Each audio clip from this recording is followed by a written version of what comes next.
मंगलहारी द्रवहु सुदशरथ अजय बिहारी। राम सिया राम जय जय राम। राम सिया राम जय जय राम। एक बार श्री रघुनाथ जी के बुलाने पर गुरु वशिष्ठ जी ब्राह्मण और अन्य नगरवासी सभा में आई। जब गुरु मुनि ब्राह्मण तथा अन्य सब सज्जन यथा योग्य बैठ गए, तब भक्तों के जन्म मरण को मिटाने वाले श्री राम जी बोले कि हे समस्त नगरवासियों, मेरी बात सुनिए। यह बात मैं हृदय में ममता के कारण नहीं कह रहा और न ही अनीति की बात कहता हूँ, और न इसमें कुछ प्रभुता ही है। इसलिए संकोच और भय छोड़कर ध्यान देकर मेरी बात को सुनो, और यदि तुम्हें अच्छी लगे तो उसके अनुसार ही व्यवहार करो। वही मेरा सेवक है और प्रियतम है। प्रभु श्री राम जी कहते हैं कि वही मेरा सेवक और प्रियतम है जो मेरी आज्ञा माने। हे भाई, यदि मैं कुछ अनीति की बात कहूँ तो भय छोड़कर मुझे रोक देना। बड़े भाग्य से यह मनुष्य का शरीर मिला है। सब ग्रंथों ने यही कहा है कि यह शरीर देवताओं को भी दुर्लभ है। यह साधन का धाम और मोक्ष का मार्ग है। इसे पाकर भी जिसने परलोक ने बना लिया, वह परलोक में दुख पाता है, सिर सिर पीट पीट कर पछताता है, तथा अपने दोष ने मानकर काल पर, कर्म पर और ईश्वर पर मिथ्या दोष लगाता है। हे भाई, इस शरीर के प्राप्त होने का फल विषय भोग नहीं है। स्वर्ग का भोग भी बहुत थोड़ा है और अंत में दुख देने वाला है। अतः जो मनुष्य शरीर पाकर भी विषयों में लगे रहते हैं, वे मूर्ख अमृत को बदलकर विष ले लेते हैं। जो पारसमणि को खोकर बदले में घुघंची ले लेता है, उसे कभी कोई बुद्धिमान नहीं कहता। यह अविनाशी जीव 4 खानों और 84 लाख योनियों में चक्कर लगाता रहता है। माया की प्रेरणा से काल, कर्म, स्वभाव और गुण के वश में हुआ यह सदा ही भटकता रहता है। बिना कारण के स्नेह करने वाले ईश्वर कभी किसी विरले पर ही दया करके उसे मनुष्य का शरीर देते हैं। यह मनुष्य का शरीर भवसागर के लिए बेड़ा है। मेरी कृपा ही अनुकूल वायु है। सद्गुरु इस मजबूत जहाज के खेने वाले हैं। इस प्रकार दुर्लभ साधन सुलभ होकर उसे प्राप्त हो गए हैं। जो मनुष्य ऐसे साधन पाकर भी भवसागर से न तरे, वह कृतज्ञ और मंद बुद्धि है और आत्महत्या करने वाले की गति को प्राप्त होता है। यदि परलोक में और यहाँ दोनों जगह सुख चाहते हो तो मेरे वचन सुनकर उन्हें हृदय में दृढ़ता पूर्वक पकड़ रख लो। मेरी भक्ति का यह मार्ग सुलभ और सुखदायक है। पुराणों और वेदों ने इसे भी गाया है। ज्ञान दुर्गम है और उसकी प्राप्ति में अनेक विघ्न हैं। उसका साधन कठिन है और उसमें मन के लिए कोई आधार नहीं है। अत्यधिक कष्ट उठाकर कोई उसे पा भी लेता है तो भी वह भक्ति रहित होने से मुझे अत्यधिक प्रिय नहीं होता। भक्ति स्वतंत्र है और सब सुखों की खान है, परंतु सत्संग के बिना प्राणी इसे नहीं पा सकते, और बिना पुण्य के, बिना सत्संग, बिना संत नहीं मिलते। सत्संग ही जन्म मरण के चक्र का अंत करती है। संसार में पुण्य एक ही है, दूसरा नहीं है। वह है मन, कर्म और वचन से ब्राह्मणों के चरणों की पूजा करना। जो कपट का त्याग करके ब्राह्मणों की सेवा करता है, उस पर मुनि और देवता प्रसन्न रहते हैं। और भी एक गुप्त मत है, मैं उसे सब हाथ जोड़कर कहता हूँ कि शिव जी के बिना, शिव जी के भजन के बिना मनुष्य मेरी भक्ति नहीं प्राप्त कर सकता। भक्ति मार्ग में कौन सा परिश्रम है? इसमें न योग की आवश्यकता है, न यज्ञ, जप, तप और न उपवास की। केवल सरल स्वभाव हो, मन में कुटिलता न हो, और जो कुछ मिले उसी में सदा संतोष रखे। यदि मेरा दास कहलाकर कोई मनुष्य से आशा करता है, अर्थात भक्त तो मेरा है किंतु आस साधारण मनुष्य से लगाता है, अथवा मेरा भरोसा छोड़कर दूसरों पर भरोसा करता है, तुम ही बताओ उसका क्या विश्वास है। हे भाइयों, मैं तो यही कहता हूँ कि लोग मुझ पर ही मन से विश्वास करें, न ही किसी से वैर करें, न लड़ाई झगड़ा करें, न आशा रखें, न डरें। उसके लिए सभी दिशाएं सदा सुखदायी हैं। जो कोई भी फल की इच्छा से कर्म नहीं करता, जिसकी घर में ममता नहीं है, ज्ञानी जो मानहीन, पापहीन एवं क्रोधहीन है, जो भक्ति करने में निपुण और ज्ञानी है, संत जनों के सत्संग से जिसे सदा प्रेम है, जिसके मन में स्वर्ग और मुक्ति तक भक्ति के सामने तिनके के समान है, जो भक्ति के पक्ष में हट रखता है और दूसरों के मत का खंडन करने की मूर्खता नहीं करता, तथा जिसने सब कुतर्कों को दूर बहा दिया है, जो मेरे गुण के और मेरे नाम के परायण है एवं ममता मद और मोह से रहित है, उसका सुख वही जानता है जो परम आनंद राशि को प्राप्त है। श्री राम जी के अमृत के समान वचन सुनकर सभी चरण पकड़ लिए, सभी ने उनके चरण पकड़ लिए और बोले कि हे कृपा निधान, आप ही हमारे माता पिता गुरु भाई सब कुछ हैं और प्राणों से भी अधिक प्रिय हैं। हे शरणागत के दुख हरने वाले राम जी, आप ही हमारे शरीर, धन, घर द्वार और सभी प्रकार से हित करने वाले हैं। ऐसी शिक्षा आपके अतिरिक्त कोई नहीं दे सकता। माता पिता भी हितैषी हैं और शिक्षा भी देते हैं, परंतु वे भी स्वार्थ परायण हैं। हे असुरों के शत्रु, जगत में बिना हेतु के निस्वार्थ उपकार करने वाले दो ही हैं, एक आप और एक दूसरे आपके सेवक। शेष सभी स्वार्थ के मित्र हैं। हे प्रभु, उनमें स्वप्न में भी परमार्थ का भाव नहीं है। सबके प्रेम रस में पगे वचन सुनकर श्री रघुनाथ जी प्रसन्न हुए। फिर आज्ञा पाकर सब प्रभु की बातचीत का वर्णन करते हुए अपने अपने घर को चल दिए। शिव जी कहते हैं कि हे उमा, उस अयोध्या में रहने वाले पुरुष और स्त्री सभी कृतार्थ स्वरूप हैं, जहाँ स्वयं सच्चिदानंदन भगवान श्री रघुनाथ जी राजा हैं। एक बार मुनि वशिष्ठ जी वहां आए, जहाँ श्री राम जी विराजमान थे।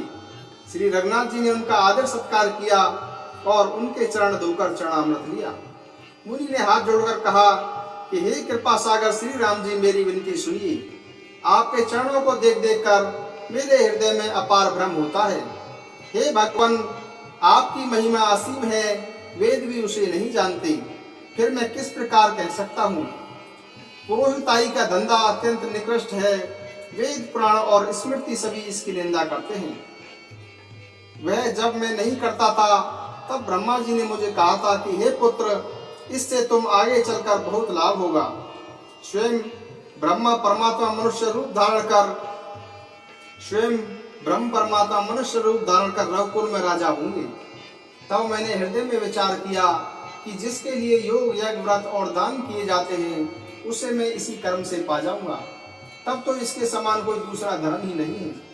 जब तप, नियम, योग, अपने अपने धर्म, श्रुतियों से उत्पन्न अनेक शुभ कर्म, ज्ञान, दया, इंद्रिय निग्रह, तीर्थ स्थान आदि जहाँ तक वेद और संत जनों ने धर्म कहे हैं, उनके करने का अनेक तंत्र, वेद और पुराणों के पढ़ने और सुनने का सर्वोत्तम फल एक ही है और अन्य सब साधनों का भी एक ही सुंदर फल है कि आपके चरण कमलों में सदा सर्वदा प्रेम हो। मैल से धोने से क्या मैल छूटता है, जल के मतने से क्या कोई घी पा सकता है, उसी प्रकार हे रघुनाथ जी, प्रेम भक्ति रूपी निर्मल जल के बिना अंतःकरण का मल कभी नहीं जाता। वही सर्वज्ञ है, वही तत्वज्ञ और पंडित है, वही गुणों का घर और अखंड विद्वान है, वही चतुर और सब सुलक्षणों से युक्त है, जिसका आपके चरण कमलों में प्रेम है। हे नाथ, हे श्री राम जी, मैं आपसे एक वर मांगता हूँ, कृपा करके दीजिए। आपके चरण कमलों में मेरा प्रेम जन्म जन्मांतरों में कभी घटे ना। ऐसा कहकर मुनि वशिष्ठ जी घर लौट गए। वे श्री राम जी को बहुत अच्छे लगे। तब सेवकों को सुख देने वाले श्री राम जी ने हनुमान जी तथा भरत जी आदि भाइयों को साथ लिया और फिर श्री राम जी नगर के बाहर गए और वहां उन्होंने हाथी, रथ और घोड़े मंगवाए। उन्हें देखकर प्रभु ने सबकी सराहना की और जिसने जो चाहा उसे उचित जानकर वही दिया। संसार के सभी श्रमों को हरने वाले प्रभु हाथी, घोड़े और आदि बांटने में होने वाले श्रम मिटाने को वहां गए जहां आमों का बगीचा था। वहां भरत जी ने अपना वस्त्र बिछा दिया। प्रभु उस पर बैठ गए और सब भाई उनकी सेवा करने लगे। उस समय पवन पुत्र हनुमान जी पंखा जलने लगे। उनका शरीर पुलकित हो गया और नेत्रों में प्रेमाश्रु भर आई। शिव जी कहने लगे कि हे गिरिजे, हनुमान जी के समान न तो कोई बड़भागी है और न ही श्री राम जी के चरणों का प्रेमी है। जिनके प्रेम और सेवा की स्वयं प्रभु ने अपने मुख से बार बार बड़ाई की है, उसी अवसर पर नारद मुनि हाथ में बीड़ा लिए हुए वहां आए। वे श्री राम जी की सुंदर और नित्य नवीन कीर्ति गाने लगे। कृपा पूर्वक देख लेने मात्र से ही शोक को छुड़ाने वाले हे कैमलियन, मुझ पर अपनी कृपा दृष्टि कीजिए। हे हरि, आप तो नील कमल के समान स्वयंवर्ण और कामदेव के शत्रु महादेव जी के हृदय कमल के प्रेम रस का पान करने वाले भ्रमर हैं। आप राक्षसों की सेना के बल को नष्ट करने वाले हैं, मुनियों और संत जनों को आनंद देने वाले तथा पापों के नाश करने वाले हैं। ब्राह्मण रूपी खेती के लिए आप नए मेघ के समान हैं, शरणागतों एवं दीनों को आश्रय प्रदान करने वाले हैं। अपने बाहुबल से पृथ्वी के बोझ को नष्ट करने वाले, खरदूषण और विराट का वध करने में कुशल, रावण के शत्रु, आनंद स्वरूप, राजाओं में श्रेष्ठ तथा दशरथ के कुल रूपी कुमुदिनी के चंद्रमा श्री राम जी, आपकी जय हो। आपका यश पुराणों, वेदों और अनेक शास्त्रों में प्रकट है। देवता, मुनि और संतजन उसे गाते हैं। आप करुणा करने वाले और झूठे मत का नाश करने वाले हैं। सब प्रकार नुकुड़ एवं अयोध्या के भूषण हैं। आपका नाम कलयुग के पापों को मतने वाला है और ममता को मारने वाला है। हे तुलसीदास के प्रभु, मुझ शरणागत की रक्षा कीजिए। श्री रामचंद्र जी के गुणों का प्रेम पूर्वक वर्णन करके प्रभु को अपने हृदय में धारण कर ब्रह्मलोक को चले गए। शिव जी कहते हैं कि हे गिरजे सुनो, मैंने यह उज्जवल कथा अपनी बुद्धि के अनुसार पूरी सुना दी। श्री रामचंद्र जी के चरित्र अपार हैं, श्रुति और शारदा भी उनका वर्णन नहीं कर सकती। भगवान श्री राम अनंत हैं, उनके गुण अनंत हैं। जन्म, कर्म और नाम भी अनंत हैं। जल की बूंदे और पृथ्वी के रजकण भले ही गिने जा सकते हों, परंतु श्री राम जी के चरित्र नहीं गिने जा सकते। यह पवित्र कथा भगवान के परम पद को देने वाली है। इसके सुनने से अविचल भक्ति प्राप्त होती है। हे उमा, मैंने वही सुंदर कथा तुम्हें सुनाई है जो काकभूषण जी ने गरुड़ जी को सुनाई थी। मैंने श्री राम जी के कुछ थोड़े से गुण बताए हैं। हे भवानी, और अब मैं क्या कहूँ।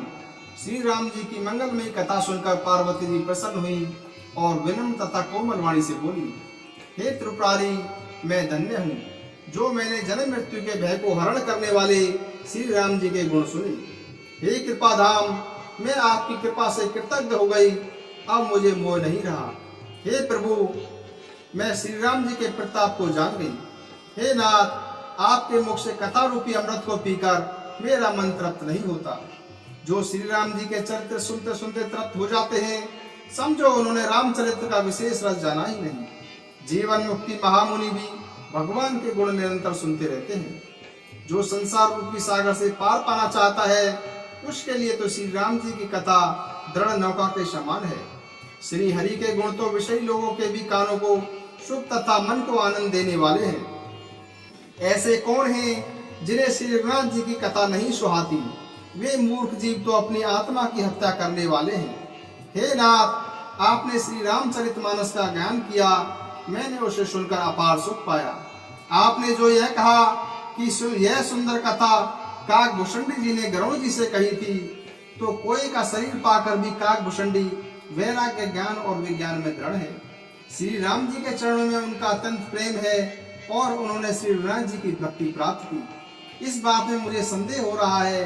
हे त्रिपुरारी, हजारों मनुष्यों में कोई एक धर्म के व्रत का धारण करने वाला होता है और करोड़ों धर्मात्माओं में कोई एक विषय का त्यागी और वैराग्य परायण होता है।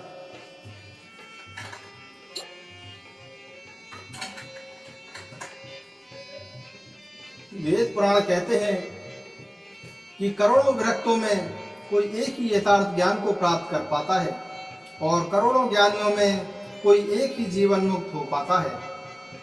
संसार में कोई विरला ही जीवन मुक्त होगा। हजारों जीवन मुक्तों में भी सब सुखों की खान ब्रह्म में लीन ज्ञानी व्यक्ति पुरुष और भी दुर्लभ है। धर्मात्मा, वैरागी, ज्ञानी, जीवन मुक्त और ब्रह्मलीन, इन सब में वह प्राणी अत्यंत दुर्लभ है जो मद और माया से रहित होकर श्री राम जी की भक्ति में निरत हो। हे विश्वनाथ, ऐसी दुर्लभ हरि भक्ति कोई को कैसे मिल गई, यह मुझे समझाकर बताइए। हे नाथ, ऐसे श्री राम परायण ज्ञानी, गुणधाम और धीर बुद्धि भूषणी को कोई का शरीर किस कारण प्राप्त हुआ? हे कृपालु, कृपा बताइए।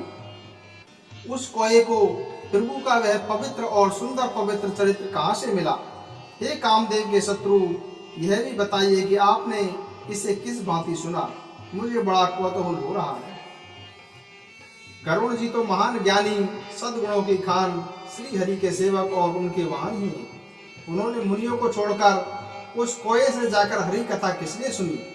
मुझे तुरंत बताइए कि काकभूषणी और गरुड़ इन दोनों हरि भक्तों की बातचीत किस प्रकार हुई। पार्वती जी की सरल सुंदर वाणी सुनकर शिव जी आदर पूर्वक बोले कि हे सती, तुम धन्य हो, तुम्हारी बुद्धि अत्यंत पवित्र है। श्री रघुनाथ के चरणों में तुम्हारा अत्यधिक प्रेम है। अब वह परम पवित्र इतिहास सुनो, जिसे सुनने से लोक के बारे में सारे भ्रम नाश हो जाता है तथा श्री राम जी के चरणों में विश्वास उत्पन्न होता है और व्यक्ति बिना ही परिश्रम संसार रूपी समुद्र से तर जाता है। गरुड़ जी ने भी काकभूषणी जी से ऐसे ही प्रश्न किए थे कि हे उमा, मैं वह सब आदर पूर्वक बताता हूँ, तुम ध्यान पूर्वक सुनो। मैंने वह जन्म मृत्यु से छुड़ाने वाली जो कथा सुनी है, हे सुमुखी, वह प्रसंग तुम सुनो। पहले तुम्हारा अवतार दक्ष के घर में हुआ था और तब तुम्हारा नाम सती था। जब दक्ष के यज्ञ में तुम्हारा अपमान हुआ, तब तुमने क्रोध करके अपने प्राण त्याग दिए थे और फिर उस यज्ञ को विध्वंस कर दिया था। वह सारा प्रसंग तुम जानती हो। मन में उस समय बहुत सोचा कि मैं तुम्हारे वियोग से दुखी हो गया। तब मैं विरक्त भाव से वन पर्वत और नदी तालाबों को देखता फिरता था। सुमेरु पर्वत की उत्तर दिशा में बहुत दूर एक अत्यंत ही सुंदर नील पर्वत है, जिसके सुंदर स्वर्णमय शिखरों में से 4 सुंदर शिखर मेरे मन को बहुत अच्छे लगे। उन शिखरों पर बरगद, पीपल, पाकर और आम के एक एक विशाल वृक्ष थे। उस पर्वत के ऊपर एक सुंदर तालाब था, जिसकी मणियों से बनी सीढ़ियां देखकर मेरा मन मोहित हो उठा। उसका जल शीतल, निर्मल और मीठा था। उसमें रंग बिरंगे कमल खिले हुए थे। हंस मधुर स्वर में बोल रहे थे और भंवरे गुंजार कर रहे थे। उसी पर्वत पर काकभूषणी रहता था। उसका नाश कल्प के अंत में भी नहीं होता। मायाकृत अनेक गुण दोष, मोह, काम आदि अविवेक जो संसार में छाए हुए हैं, उस पर्वत के पास कभी नहीं भटकते। वहां पर वह काक जिस प्रकार हरि का भजन करता है, हे उमा, उसे सुनो। वह काक पीपल वृक्ष के नीचे ध्यान लगाता है, पाकर के नीचे जप और यज्ञ करता है, आम की छाया में मानसिक पूजा करता है, क्योंकि श्री हरि के भजन को छोड़कर उसे दूसरा कोई काम नहीं है। बरगद के नीचे वह श्री हरि की कथा सुनाता है। वहाँ अनेक पक्षी कथा सुनते हैं। वह रामचरित्र को नाना प्रकार से प्रेम सहित आदर पूर्वक सुनाया करता है। सब निर्मल बुद्धि वाले हंस जो उस तालाब पर रहते हैं उसे सुनते हैं। जब मैंने वहां जाकर यह दृश्य देखा तो मेरे हृदय में विशेष आनंद उत्पन्न हुआ। तब मैं हंस का शरीर धारण कर कुछ समय वहीं रहा और आदर पूर्वक श्री रघुनाथ जी के गुणों को सुनकर फिर कैलाश को लौट आया। हे गिरिजे, अब मैंने यह कथा तुम्हें कह सुनाई जब मैं काकभूषणी जी के पास गया था। अब वह कथा भी सुनो जिसके कारण से गरुड़ जी उस काक के पास गए थे। जब श्री रघुनाथ जी ने ऐसी लीला की जिसका स्मरण करने से भी मुझे लाज आती है। मेघनाथ के हाथों अपने को बंधवा लिया, तब नारद मुनि ने गरुड़ जी को वहां भेजा था। गरुड़ जी ने उनके बंधन काट दिए और तब उनके हृदय में बड़ा विषाद उत्पन्न हुआ।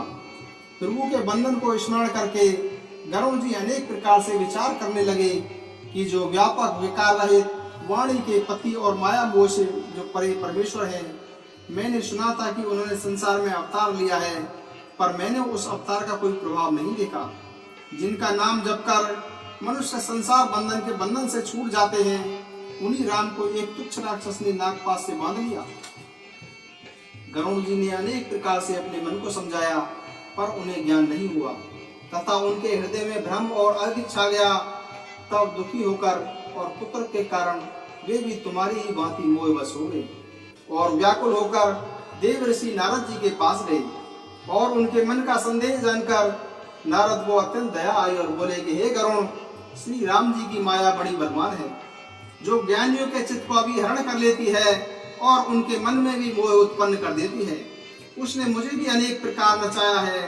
हे पक्षीराज, वही माया आपको भी दुख दे रही है। हे गरुड़, आपके हृदय में जो मोह उत्पन्न हो गया है, यह मेरे समझाने से भी नहीं मिटेगा। अतः आप ब्रह्मा जी के पास जाइए और वहां जाके जैसा आदेश मिले वैसा ही कीजिए। ऐसा कहकर देव ऋषि नारद श्री राम जी का गुणगान करते हुए और श्री हरि की माया का वर्णन करते हुए चल दिए। तब पक्षीराज गरुण ब्रह्मा जी के पास गए और अपना संदेह उन्हें कह सुनाया। उसने सुनकर ब्रह्मा जी ने श्री रामचंद्र जी को सिर नवाया और उनके प्रताप को जानकर अत्यंत आनंदित हुए। ब्रह्मा जी मन में विचार करने लगे कि कवि कोविद और ज्ञानी माया के वशीभूत हैं। भगवान की माया ने मुझे अनेक प्रकार नचाया। यह सारा चराचर जगत मेरा रचा हुआ है। जब मैं भी उनकी मायावश होकर नाचने लगता हूँ तब पक्षीराज गरुड़ का मोहित होना कोई आश्चर्य की बात नहीं है। फिर ब्रह्मा जी बोले कि श्री राम जी की महिमा को महादेव जी ही जानते हैं। हे गरुड़, तुम शंकर जी के पास जाओ, कहीं किसी से न पूछना, तुम्हारे संदेह का निवारण वही होगा। ब्रह्मा जी का वचन सुनते ही गरुड़ जी चल दिए। तब बड़े आतुर होकर पक्षीराज गरुड़ मेरे पास आए। हे उमा, उस समय मैं कुबेर के घर जा रहा था और तुम कैलाश पर थी। गरुड़ ने आदर पूर्वक मेरे चरणों में सिर नवाया और फिर मुझे अपना संदेह बताया। हे भवानी, उनकी विनती और कोमल वाणी सुनकर मैंने उनसे कहा कि हे गरुड़, तुम मुझे रास्ते में मिले हो, मैं तुम्हें किस प्रकार समझाऊं। तुम्हारे सब संदेहों का निवारण तभी होगा जब दीर्घ काल तक सत्संग किया जाए और सत्संग में सुंदर हरि कथा सुनी जाए, जिसे मुनियों ने अनेक प्रकार से गाया है और जिसके आदि मध्य और अंत में भगवान श्री रामचंद्र जी प्रतिपाल हैं। हे भाई, जहाँ प्रतिदिन कथा होती है मैं तुम्हें वहीं भेजता हूँ। तुम जाकर उसे सुनो। उसे सुनते ही तुम्हारा सब संदेह दूर हो जाएगा और श्री राम जी के चरणों में प्रीति भी हो जाएगी। सत्संग के बिना प्रभु की कथा सुनने को नहीं मिलती और उसके बिना मोह नष्ट नहीं होता और मोह के नष्ट हुए बिना श्री रामचंद्र जी के चरणों में दृढ़ प्रेम नहीं होता है। बिना प्रेम के केवल योग, तप, ज्ञान और वैराग्य से श्रीनाथ जी नहीं मिलते। अतएव तुम सत्संग के लिए वहां जाओ जहां उत्तर दिशा में एक सुंदर नील पर्वत है। वही राम भक्त काकभूषणी जी रहते हैं। वे राम भक्त मार्ग में प्रवीण हैं, ज्ञानी और गुणों के धाम हैं। वे निरंतर श्री राम जी की कथा कहते रहते हैं, जिसे श्रेष्ठ पक्षी आदर पूर्वक सुनते हैं। वहां जाकर श्री हरि के गुणों को सुनो। उनके सुनने से सभी तुम्हारा दुख दूर हो जाएगा और तुम्हारा भ्रम मिट जाएगा। जब मैंने उसे सब समझाकर कहा तब वह मेरे चरणों में सिर नवाकर एवं आनंदित होकर चल दिए।